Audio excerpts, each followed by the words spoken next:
Hi there, welcome to the channel or welcome back. My name is Angela and I'm a home gardener growing here in my Zone 6 garden, southwestern Ohio in the US.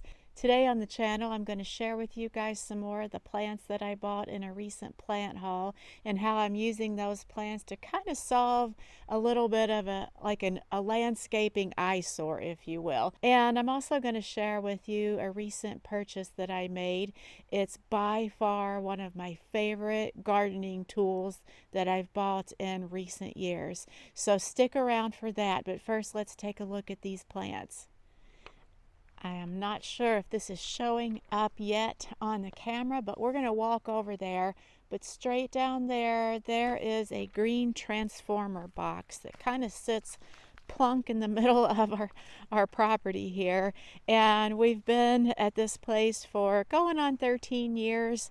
And it's always been on my mind that this transformer box, while definitely a necessity, is a little bit of an eyesore. I feel like why couldn't they have tucked that somewhere more out of the way? But maybe they couldn't and they had constraints that they had to work around. And it's surprising to me that it's taken me this long to try to put something in place to camouflage it a little bit or just hide it as much as possible while still, maintaining access to it. So this year I am finally doing that. I've got a total of, I forget the count now, 13, if I'm doing my math right, plants that I have planted around two sides of this box here. I'm going to share with you what those plants are and why I chose those particular plants and why I put them in the location that I did. So I did do my research and my homework before planting anything near this box here. And if you look on the far side of it, there are two cedar trees right there, juniper trees, that are approximately, if I'm just eyeballing, maybe 7 to 8 feet away from the transformer box. This side here that's facing those trees is the front of the box, and I know that because at the bottom of it there is a padlock or some kind of a lock that they can open, and then the cover will kind of swing upward. So I knew that I didn't want to block access to that. So I left this front side open, and I also left open. So here's the front we're looking at. This side here, I didn't plant anything there, so I'm leaving two sides open for easy access.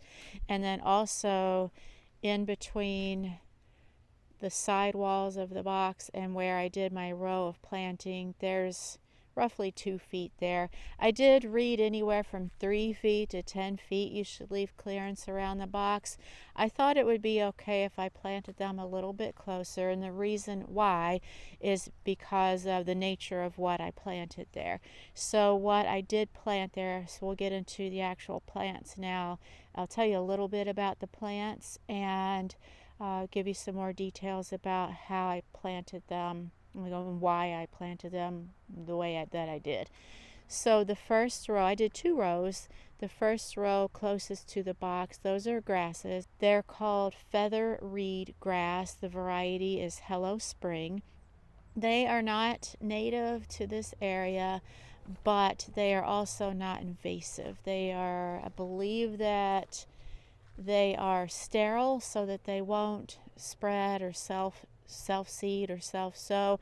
I'm going to double check on that and I'll confirm or correct myself up on the screen.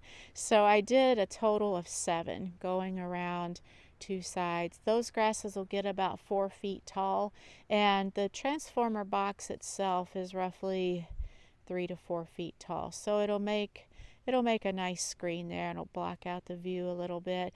And then I did a row in front of that, 3 on this side and 3 on that other side of Yarrow, and the variety is it's Sassy Summer Sangria. I think that's what it's called. Those are native to the area, so I'm kind of still sticking with my trying to do at least 50% native plants, and those will get about 3 feet tall. So it ought to make like a really nice full hedge, sort of, if you will, around two sides of this. And because they are just grasses, perennials, they're not going to be woody plants. They will be easy to cut back if work needs to be done on the transformer box itself. And of course, like I mentioned, the front will have open access there. So I thought that that would be okay. If in the 12 years that we've been here, almost 13, we've never, knock wood, had to have any work done on this box. So, but if there were a need to get into the box by, the electric company, we could easily just cut these grasses down, and it would be easy to quick to do. Just take our electric or gas-powered hedge trimmer and just shear them right down to the ground.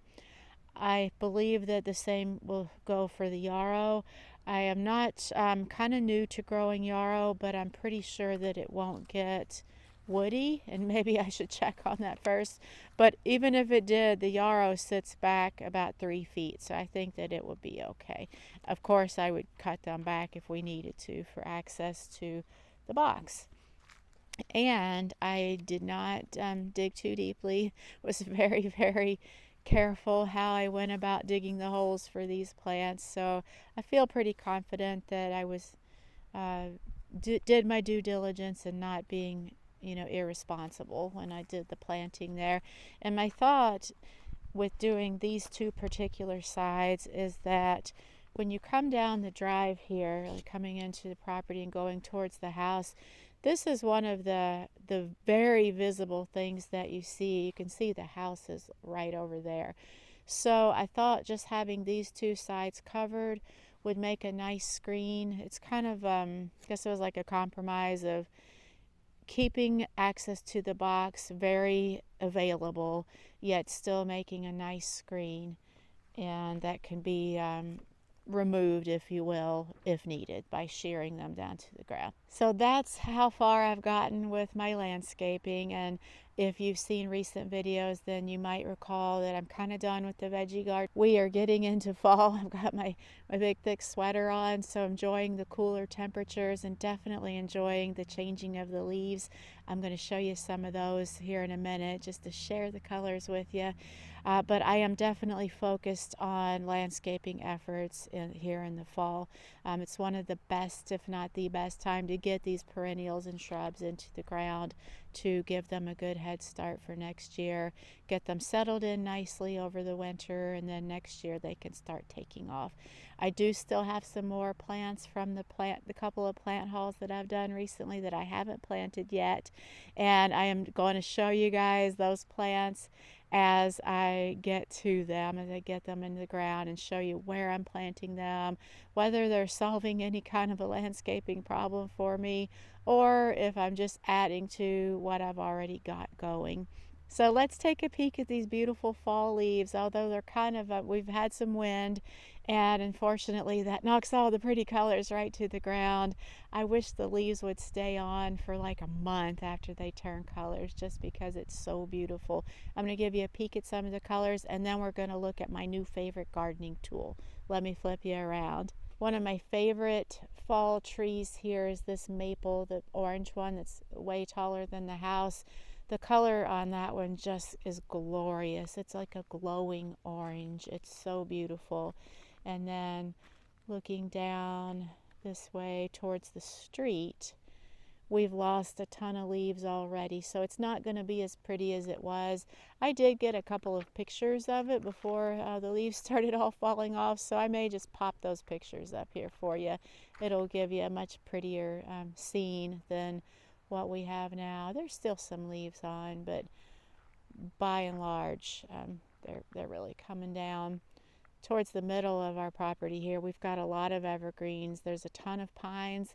These are all trees that were here when we moved in, except for some of the ones that are still kind of protected in their little cages there. So I have planted some trees since we've been here, but by and large, all these trees were here. A lot of them are pine trees and or juniper or spruce trees. So we do still have green all throughout the winter, which is very nice.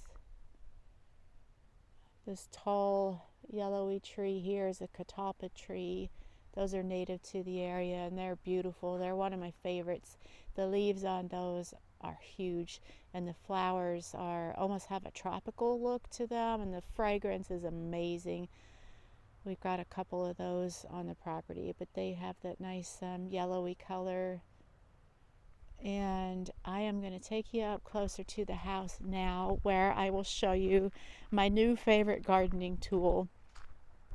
This was recommended to me by a channel that I watch called Linda Vater. I'll link her channel below.